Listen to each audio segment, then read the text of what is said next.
我可以负责任的跟大家说，如果新手手动挡新手觉得手动挡累呢，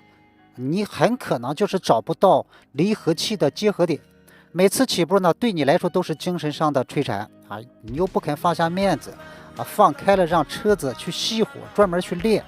或者你真就是死活找不到感觉又想每次呢换挡起步特平稳，结果呢就是每次抬离合器呢，全身都绷着劲儿，恨不得控离合器的左脚能稳如泰山手上能把这个方向盘给转碎，但总适得其反最后就是每次挂档起步都是在给自己上刑，每次呢都是折磨。本来技术就不随人意，再遇到坡起后车还紧随其后绝不给你溜车的机会，心态呢，你的心态彻底就崩了。手动挡就需要慢慢练习这与自动挡截然不同。还有开车玩车都是看个人心态也不要被混淆了视听。不会开手动挡呢，也没有什么可丢人的真不会咱可以练。所有手动挡驾驶员呢都是这么过来的。没人的时候呢，多感觉感觉就好实在不行呢，新手那个实习标呢，您就多贴几个。实习贴呢越多，后车就会距离你越远一个实习贴呢，后车距离你大概1米。2个实习贴呢，后车距离你2米3个实习贴呢，距离你3米，4个实习贴呢，你就会被别人插队所以3个实习贴呢，对你最有利。熄火马上打开双闪几个礼拜下来呢，起码就能得心应手。另外呢，我非常建议朋友们多多驾驶手动挡，其的确是有驾驶乐趣配置是越少越好，配置越少，你的驾驶技术呢反而呢就会越高。你像那些什么主动刹车、电子助力陡坡缓降、中控大屏车道辅助、什么交通标志这个识别人车智能交互等等，就这些东西就与咱们的驾驶技术高低毫无关联，对增进驾驶技术呢有百害而无一利不要认为配置多呢，自动的、智能的就高级。你要知道，再高级的东西呢，它也没有你驾驶员高级你是个活生生的人它也没有你聪明。配置适当就可以就算自动挡也没有什么高级和尊贵的这些说法。自动挡就是为了方便懒人才造的吗？其实给你灌输自动挡才是未来的这些人呢，不是蠢就是坏。你要知道只要自主的、纯粹的驾驶，才能体验到驾驶乐趣。与驾驶无关的东西越多，则人的惰性它就越强绝不是什么好事。另外呢，一个人的悟性对于驾驶员呢也是非常的关键。你比如说手动挡开熟了，换挡呢都是靠这个肌肉记忆，不需要什么思维参与的。对熟悉的车，甚至不需要看转速表，不需要听声音就能知道换挡点。但自动挡呢却用不着悟性，千篇一律呢就是踩油门。驾驶员有再高的悟性，就算聪明绝顶，在这台自动挡的车上你也发挥不出来。其实我最不理解的就是有些人呢，他一提到手动挡呢，他就用堵车来跟你说事儿。那么您就观察一下出租车司机一天10多个小时在这个市区转悠，难道不会堵车吗？就算堵车了，起码人家机动性强，穿插于车流之中，还不是游刃有余吗？就这种游刃有余来自2个方面一个是手动挡本身是手动挡，另一个就是技术好。我们不要抱怨手动挡踩离合由于频率高能把左脚给踩飞了。我告诉大家如果左脚不经常使用，那可真就废了。现在的离合器踏板都很轻，没有几个重的。堵车我们难道就不会放空档踩刹车吗？走的时候半联动，稍微带点油门其实就行了。我经常说手动挡也有很多缺点，但这些所谓的缺点呢，统统都可以随着我们本身驾驶技术的提高而逐渐消失。如果我们真感觉手动挡开着就是累，那么我们真应该从自身找原因不是身体素质差，就是驾驶技术差。绝大多数合格的手动挡驾驶员对于手动挡早就开习惯了并不会觉得累，不存在什么堵车费脚这种伪命题。当然呢，不可否认，开手动挡呢确实需要悟性，需要天赋。技能点在汽车上的人呢，开任何手动挡的车呢，都能很快就适应。天赋不够的人呢，就算能把自己的手动挡开好，也开不好别人的手动挡。凡是开多数手动挡都能做到上车就能得心应手的驾驶员呢，基本都是天赋异禀悟性极高的人。这绝不是夸大其词这些人开手动挡更容易达到人车合一的状态，驾驶员的任何指令与机械的应答更容易产生共鸣，这就是手动挡。而自动挡呢，一个普通的换挡逻辑跟驾驶员的想法呢都会产生冲突。所以说，特别懂手动挡的人，如果驾驶自动挡，就会越开越难受。也有很多内心向往手动挡的驾驶员，对手动挡也非常喜欢，只是顾及堵车和坡起溜车，所以才对手动挡敬而远之。其实大可不必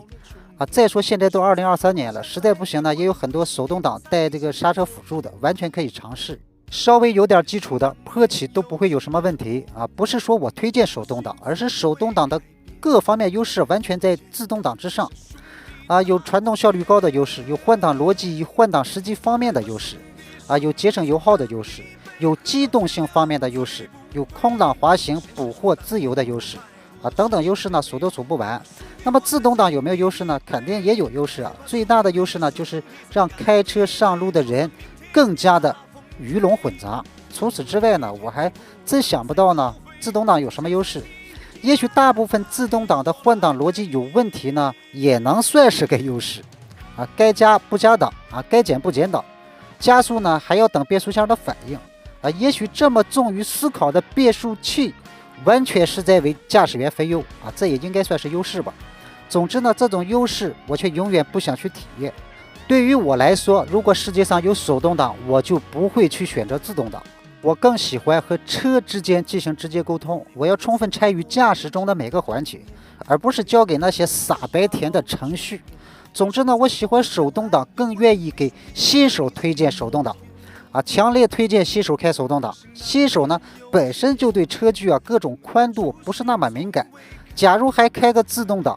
自动挡本身踩油门和速度之间呢它就不协调，不注意可能就出现这个刮到人了，或者是刮到物了什么的情况搞个手动挡先练练，遇到窄地方呢，咱们可以控着离合往前挪，那就完事了。甚至可以和蜗牛比谁的速度更慢，就算刮到人刮到物品也没有什么大问题还有就是离合器呢帮你兜底，不要怕。起码在驾驶自信这方面呢，已经给足了我们新手小白们自信。不管怎么说呢，手动挡的确在市面上是越来越少，配置也越来越低。其实这些问题与厂家都有不小的关系。年轻一代呢想买高配置的手动挡车，它也没有，甚至手动挡它压根它都不愿意生产。一些车型呢，即便是有手动挡，其配置对于年轻人来说呢，也太过寒酸不是安全配置低，就是舒适性配置低亦或者两者都低。厂商故意把手动挡车型边缘化，故意把手动挡打造成低配车的代名词，目的就是不让你买因为手动挡是稳定性、成熟性最高的车型。厂商资本在手动挡车型上割韭菜的空间呢，已经被大大的压缩到了极致，想在手动挡上赚取丰厚的利益，已经一去不复返了。而自动挡却不一样，相比手动挡而言呢，自动挡在各方面的稳定性以及成熟度都要弱于手动挡升级改进的空间呢还是非常的大，在不断改进的过程中，更便于出噱头割韭菜。但不管它怎么改进呢，也无法超越手动挡的各项优势这和当年自动的摩托车呢和挂档带离合的那种摩托车相比较呢，有着异曲同工之处。摩托车风行的年代，曾经出现过无数个品牌的无级变速踏板摩托，一时间风靡大街小巷把带离合的那种挂档摩托车打的是丢盔弃甲。但是现如今我们观察下大街上行驶的这种踏板摩托车还有吗？答案是快绝迹了。它的传动系统其实就是现代的 CVT 变速箱的先驱，骑过它的相信呢，对它的优劣性呢一目了然。它的没落只能说明其缺点远大于优点过了很多年呢，人们才反应过来无级变速摩托车的弊端，所以渐渐呢又回到了正轨。假如当初摩托车制造资本们也赋予踏板摩托车其高贵的宣传理念，也许踏板摩托车的浪潮呢还能多蹦跶几年才能消退。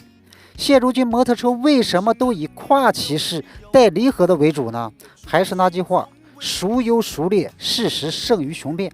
无论如何，手动挡确实是最优秀的变速器我就是开了太多的自动挡，对比了太多的手动挡，才得到了如此肯定的答案。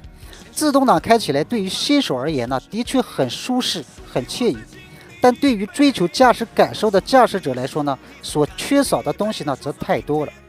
首先是档位都不能由自己完全控制，就是我们最不能容忍。手动挡其实最简单，可以根据需求从空档进入任何一个档位啊。连这么简单的操作呢，自动挡都做不到，它怎么会做到心随我动，车随我动呢？汽车虽然只是一种交通工具，但其所折射出的人性弱点呢，却是货真价实的。我们所流露出的惰性，在这种交通工具上一览无余。尽管我们人类从石器时代发展到今天的科技进步，也的确是惰性起着关键性的动力，但科技的发展绝不能过度，绝不能越级，在普通人群中广泛使用，最终物极必反，我们会反受其害，